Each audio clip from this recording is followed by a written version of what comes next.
Léonie 4. Monseigneur Mermillod, successeur de saint François de Sales comme évêque de Genève, va venir bientôt à Troyes pour rencontrer la mère Marie de Sales.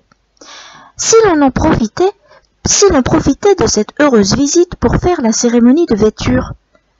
Les contacts sont pris rapidement. C'est entendu, tout est arrangé. Ce sera pour le mois d'octobre. Que de détails à prévoir jusque-là. Sœur Léonie veille surtout à préserver son recueillement au milieu de tant de préparatifs. Arrivé le 28 octobre 1868, Monseigneur Mermillod, d'entente avec Monseigneur Ravinet, évêque de Troyes, soumet dès le lendemain ses deux prétendantes à l'examen canonique. Il ne peut cacher son étonnement et sa joie. Ainsi, cette congrégation, vivant de l'esprit de la visitation dans l'activité apostolique, objet de tous ses vœux, elle est là, dans cette pousse bien vivace qui prend racine en terre champenoise. La bonne mère a dit vrai. Il y a ici, à la maison de l'œuvre, deux jeunes filles qui conviennent pour ce que vous désirez. Je les ai préparées. Elles peuvent commencer. Demain, 30 octobre 1868, il consacrera cette fondation en leur donnant le saint habit, avec un nom nouveau, symbole de leur envoi en mission. Dans l'intime de leur cœur, les deux élus s'apprêtent pour l'époux. Veni, sponsa Christi, accipe coronam. Viens, épouse du Christ, viens recevoir la couronne que le Seigneur, pour toi, a préparée de toute éternité. Chapitre 4. Sœur Françoise de Sales. Un programme. Vous ne serez pas appelée Léonie Avia seulement, mais Sœur Françoise de Sales. À ces mots, prononcés d'un ton solennel par Monseigneur Mermillod, un léger frémissement parcourt le petit groupe venu accompagner les deux nouvelles novices. Autour de cet événement, première cérémonie religieuse de l'Institut, apparaît toute une recherche salésienne. Le célébrant, Monseigneur Gaspard Mermillod, successeur de saint François de Sales sur le siège épiscopal de Genève. Le cadre, des plus pauvres, une petite chambre au premier étage, tapissée à la hâte d'un simple papier gris. Tard dans la nuit, nos deux jeunes sœurs s'activaient encore à l'installation.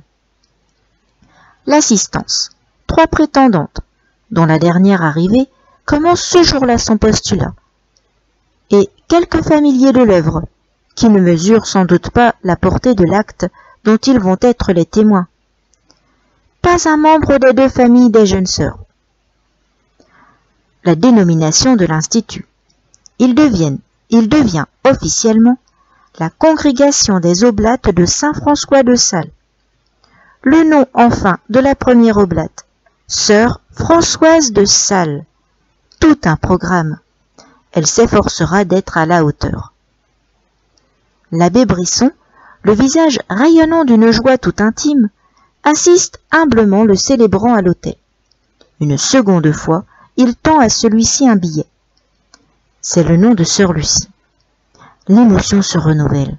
Elle sera sœur Jeanne-Marie, pour marquer le filial attachement de l'Institut naissant au vicaire du Christ en la personne de Pie IX, Jean-Marie Mastaille.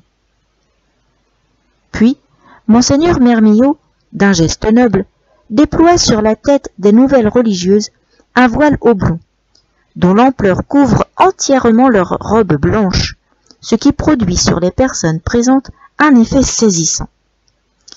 Avancez dans le sentier des justes comme l'aurore resplendissante et ne cessez d'y croître jusqu'à la perfection du jour. Les novices sortent alors de la chapelle pour revêtir l'habit des oblates. Seigneur, je suis à vous. Faites de moi ce qu'il vous plaira. Mère Avia. Là encore, on a cherché à manifester la filiation salésienne. Puisque le bien fondé d'un habit religieux a été reconnu, celui-ci ne sera pas quelconque. La bonne mère a donné son approbation pour une ligne qui rappelle à la fois le costume porté par Jeanne de Chantal après son veuvage et celui des femmes de Canaan que Jésus a certainement croisé dans ses courses apostoliques.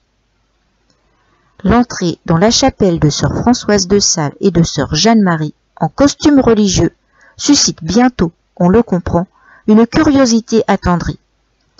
Mais la messe commence. L'extrême dénuement de la petite chapelle inspire une allocution très paternelle qui imprimera une impulsion à l'esprit de la congrégation. Dans ce lieu aussi pauvre que la grotte où Marie accueillit le Verbe incarné, Monseigneur Mermillod développe 3 idées forces qui seront comme le cachet de l'Institut. Les oblates doivent être épouses de notre Seigneur pour le consoler et l'aimer, filles et auxiliaires de la Sainte Église pour la soutenir et la défendre, apôtres pour sauver les âmes. Une des postulantes présentes, Mademoiselle Juliette de Cambacérès, nous rapporte la réunion toute intime qui suivit. Après la messe, Monseigneur nous réunit dans la pièce qui, jusque-là, avait servi d'oratoire dans la maison de la Galerie. Nous assistâmes debout à son déjeuner.